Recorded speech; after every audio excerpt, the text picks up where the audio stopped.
Hello student, welcome to another video of our Cortex classroom. আরও একটি recruitment government of West বেঙ্গলের তরফ থেকে আরও একটি রিক্রুটমেন্ট হেলথ ডিপার্টমেন্টের রিক্রুটমেন্ট তোমাদের সামনে নিয়ে এসেছি। এখানে বিভিন্ন পোস্টের রিক্রুটমেন্ট বেরিয়েছে এবং অবশ্যই নার্সের পোস্টও কিন্তু এখানে রয়েছে।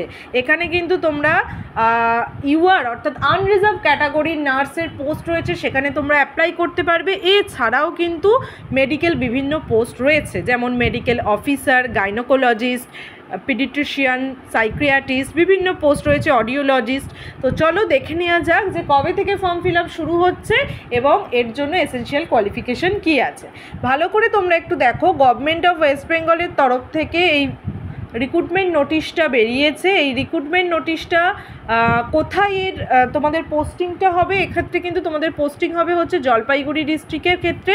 এই জলপাইগুড়ি ডিস্ট্রিক্টের ন্যাশনাল হেলথ মিশন এবং ন্যাশনাল আয়ুষ মিশনের তরফ থেকে এই ভ্যাকেন্সিটা বার করা হয়েছে। এটা কমপ্লিটলি কন্ট্রাকচুয়াল বেসিস।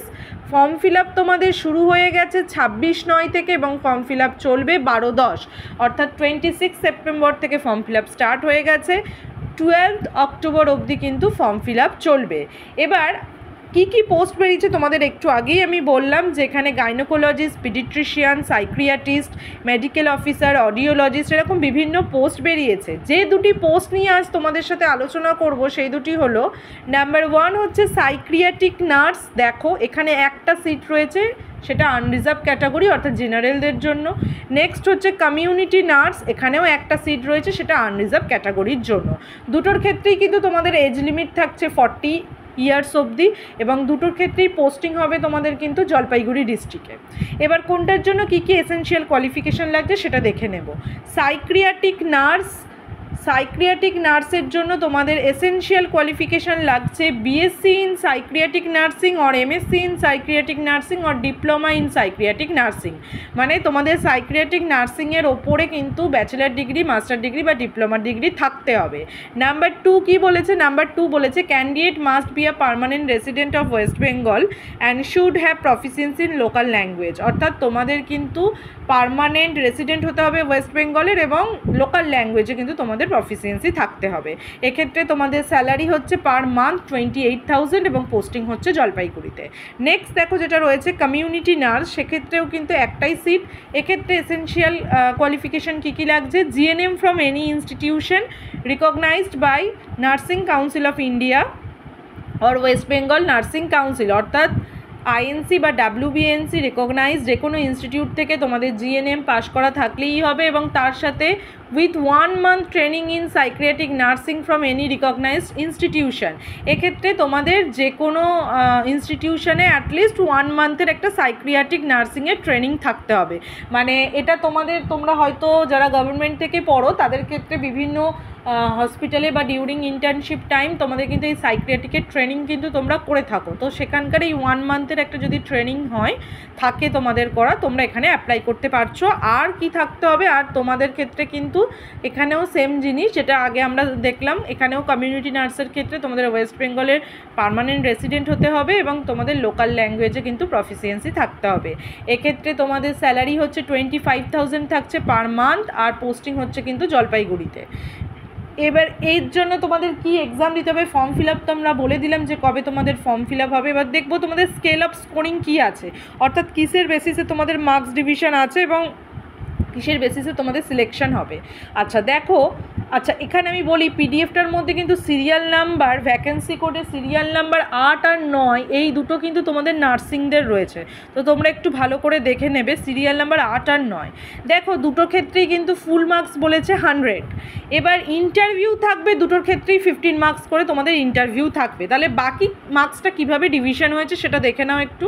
বাকি মার্কসটা তোমাদের রয়েছে ওয়ার্কিং এক্সপিরিয়েন্সে 25 মার্কস থাকবে দুটোর ক্ষেত্রেই। এবার এটা কীভাবে তোমাদের এটা স্কেলটা বা স্ল্যাবটা রয়েছে যে তোমাদের আপ টু 1 ইয়ার অবধি যদি হয় তাহলে 10 মার্কস পাবে, যদি 1 বছরের বেশি হয়, 2 বছরের কম হয় তাহলে তোমরা 15 মার্কস পাচ্ছ, যদি তোমাদের 2 বছরের বেশি হয় তাহলে তোমরা পুরো 25 মার্কস পাচ্ছ। তাহলে 15 আর 25 এদিকে তোমাদের হয়ে গেল ইন্টারভিউ দুটোর ক্ষেত্রে, ইন্টারভিউ 15 আর তোমাদের ওয়ার্কিং এক্সপিরিয়েন্সে থাকছে 25। তাহলে এখানে তোমাদের 40 মার্কস কিন্তু হয়ে গেল। 40 মার্কস তোমাদের হয়ে গেল। এরপরে রয়েছে যে 60 মার্কস, সেই 60 মার্কসটা কিন্তু তোমাদের থাকবে হচ্ছে তোমাদের এডুকেশনাল কোয়ালিফিকেশানে, অর্থাৎ এই 60 মার্কসের মধ্যে তুমি ধরো জিএনএম করেছো, তাহলে জিএনএমের কোর্সে তোমার কি মার্কস রয়েছে, তুমি বিএসসি করেছো, এমএসসি করেছো, তোমার কোর্সের মার্কস কি রয়েছে সেটার জন্য তোমার 60 মার্কস থাকছে। আর এর সাথে তুমি 15 মার্কস অ্যাড করছো তোমার ইন্টারভিউয়ের জন্য থাকছে, আর এটা 15 মার্কস দুটো পোস্টের জন্যই কমন, আর 25 মার্কস থাকছে ওয়ার্কিং এক্সপিরিয়েন্সের ওপর। এই ওয়ার্কিং এক্সপিরিয়েন্সটা বলেই দিলাম যে 1 বছর 2 বছর মোর দ্যান 2 ইয়ার্স, সেই হিসেবে ভাগ করা রয়েছে 10, 15 এবং 25-এ।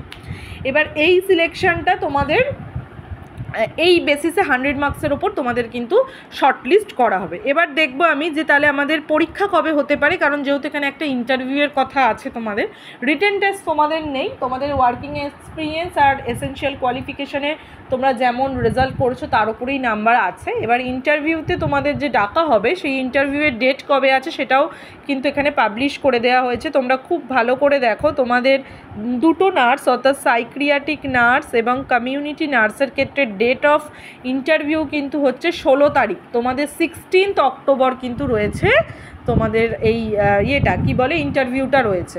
এবার ইন্টারভিউ দেখো, এবার এখানের ক্ষেত্রে যাদের রিটেন টেস্ট আছে তাদের ক্ষেত্রে রিটেন টেস্ট হবে, যাদের document verification, interview, computer test, যার যার যে পোস্টে যা আছে সেটাই হবে। এবার এখানে ফর্ম ফিল আপের জন্য কি টাকা লাগবে এটা তোমরা অনেকে জিজ্ঞাসা করেছো। হ্যাঁ বলি যে তোমরা জানো যে ন্যাশনাল হেলথ মিশনের আন্ডারে যে কোনো কন্ট্রাকচুয়াল ফর্ম ফিল আপের ক্ষেত্রেই কিন্তু অ্যাপ্লিকেশান ফিস জেনারেলদের জন্য লাগে 100 টাকা, আর এসটি এসসি যারা রয়েছে তাদের জন্য কিন্তু রাখে 50 টাকা। এটা কিন্তু নন রিফান্ডেবল। আচ্ছা, এজ রিল্যাক্সেশন তোমরা এসটি এসসি ওবিসি গভর্নমেন্টের রুলস অনুযায়ী যেমন ছাড় পাও তেমনই ছাড় পাবে। আচ্ছা, এবার ডকুমেন্ট ভেরিফিকেশনের জন্য বা তোমরা যেদিন ইন্টারভিউয়ের জন্য যাবে তোমাদের কি কি ডকুমেন্ট লাগবে, ফিজিক্যাল যে তোমাদের ভেরিফিকেশান হচ্ছে, যে ফর্মটা ফিল আপ করবে তার একটা প্রিন্ট কপি, তোমাদের টাকাটা পেমেন্ট করছো তার একটা মানি রিসিট। আচ্ছা, ক্লাস 10-এর যে অ্যাডমিট কার্ড সেটার অরিজিনাল এবং একটা জেরক্স কপি যেটা সেলফ অ্যাটাস্টেড হবে।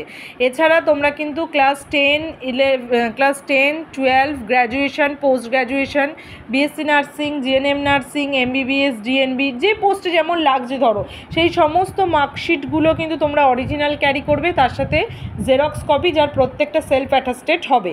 এরপর তোমাদের যদি আলাদা কোনো কিছু কোয়ালিফিকেশান থাকে তোমরা সেগুলোও ক্যারি করতে পারো।